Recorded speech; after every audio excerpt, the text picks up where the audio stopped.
What's up guys, it's Widgeon TV here. On September 12, 1952, the small town of Flatwoods, West Virginia joined the national discussion about UFOs, when an anomaly dropped from the sky and changed the lives of its 200 residents. This event would sustain a national interest in UFOs which seemed to peak in the 1950s through 60s. This day, the Flatwoods monster entered the extremely storied history of West Virginia cryptids and UFO high weirdness.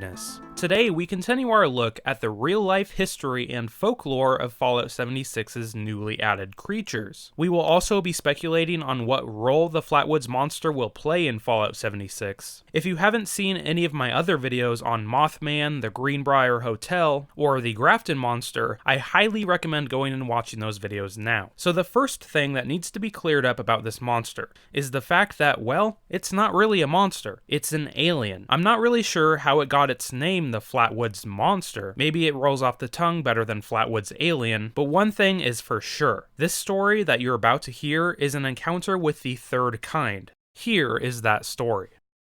Let me set the scene for you. It's 1952 in Flatwoods, West Virginia. Small towns like this are getting slammed with outbreaks of polio. The United States had a confirmed 58,000 cases of polio this year alone. The Korean War was raging in its second year, and the song Blue Tango by Leroy Anderson was playing on the radio.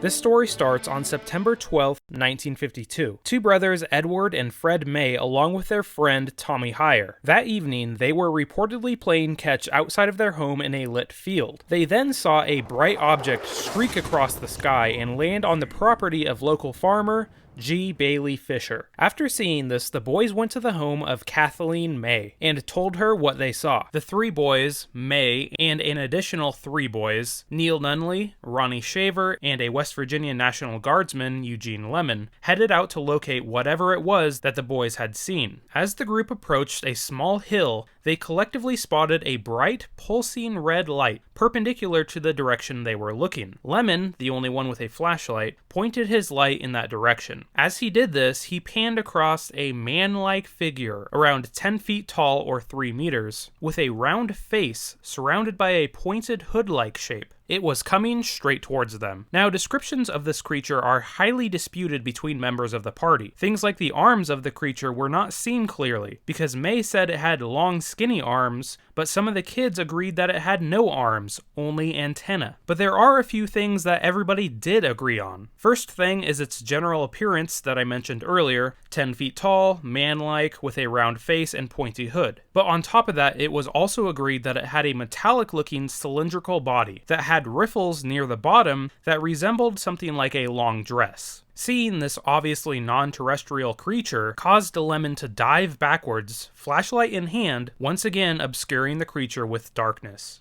Obviously, at this point, the party had collectively turned tail and quickly left the area, thus ending the first encounter with the Flatwoods monster. In the aftermath of this event, the group started chatting amongst themselves. The mention of a weird smell started echoing in their conversations. Lemon, in particular, the one who was closest to the creature, described it as a pungent mist. Later, he was taken to the hospital for respiratory difficulties, presumably because he inhaled the substance. Most of the other party members did experience some respiratory discomfort, but nothing nearly as bad as Lemon. May reported this incident to the local sheriff, but of course, they found nothing. In the coming days, newspaper reporters, UFO experts, and even a minister came out to inspect the so-called crash site. But basically, nobody found anything. Determined not to be discouraged, May decided to commission a drawing of the creature, which today is the most popular depiction of the Flatwoods alien. So this by no means is the whole story on this alien sighting. The ripples of this event spawned similar sightings in West Virginia and across the country. Many more experts investigated the scene in the coming months, both believers and non-believers alike. If you guys want more information on the Flatwoods alien, you should definitely check out The Flatwoods Monster, A Legacy of Fear. I'll put a link in the description. It's a very good documentary-style video about the Flatwoods Monster. So now's the part of the video where I speculate on how the Flatwoods alien will fit into Fallout 76. Once again, just like the Grafton monster, we don't have a lot of information on this. In fact, as far as I know, this picture right here is the only evidence that we have confirmed confirming that the Flatwoods alien will be in the game. But I do have two theories that I think you guys will like. My first theory is that the Flatwoods alien is a whole new species of alien, separate of the already established Zetan aliens that are already established in the Fallout series. And this new alien race may be hostile to the Zetans, and basically there might be some sort of alien conflict in Fallout 76. My second theory has to do with The Legend of Zelda. So in The Legend of Zelda Majora's Mask, there's a side quest where you have to defend a farm from a bunch of invading aliens. These aliens were clearly inspired by West Virginia's folklore, and maybe in Fallout 76 you will have to defend a settlement from these same aliens, basically replaying that side mission in The Legend of Zelda in Fallout 76. But those are just my theories. I hope everybody enjoyed the video. If you did, make sure to like and consider subscribing. It really helps out my small channel. Anyway, this has been Widgeon TV. Thanks for watching, guys.